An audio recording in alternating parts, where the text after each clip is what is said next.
Hey everyone, I'm Maya. I'm a first-year NSCC student studying Child and Youth Care here in Truro. I'm currently doing my placement here at Slate Youth, and today we're going to be making caramel corn. We're going to need 2 bags of microwave popcorn, 1 cup of brown sugar, half a cup of butter, 1/4 of a cup of corn syrup, half a teaspoon of salt, and half a teaspoon of baking soda. So for this next step, you're going to need a large stock pot big enough for something to boil in, and so it won't boil over. And so what we're going to do is we're going to put the butter just in the pot on the bottom. And then we're going to put in our cup of packed brown sugar, 1/4 cup of our light corn syrup,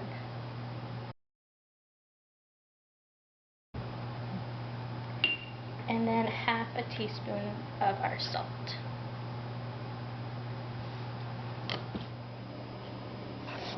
So once you have everything in your pot, you want to put it over the stove on medium heat, and you want to stir it consistently until all is mixed and until it starts to boil so that it doesn't burn.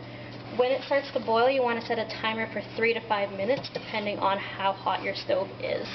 Once it's 5 minutes is up, or if it starts to smell like it's burning, you want to take it off the heat immediately.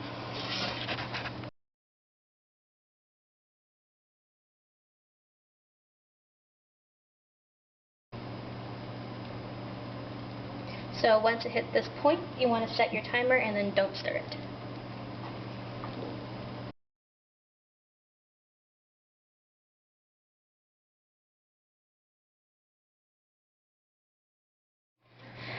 Once your timer is up, you want to immediately remove it from the heat and then put in your baking soda, and your mix will turn foamy or frothy like this.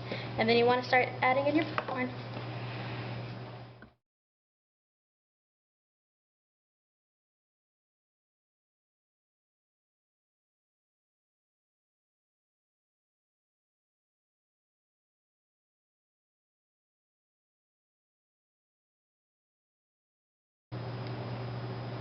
So just keep at it because it will take a little while, but once everything is coated, you can start to pour it onto a piece of parchment paper that you lined on your counter.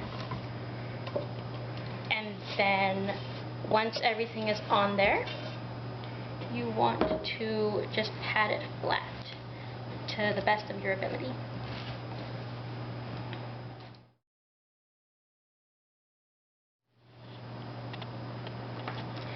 So once your caramel corn has chilled for a bit, you can start breaking it into bite-sized pieces, and you can store it in an airtight container, like a mason jar or a Tupperware container.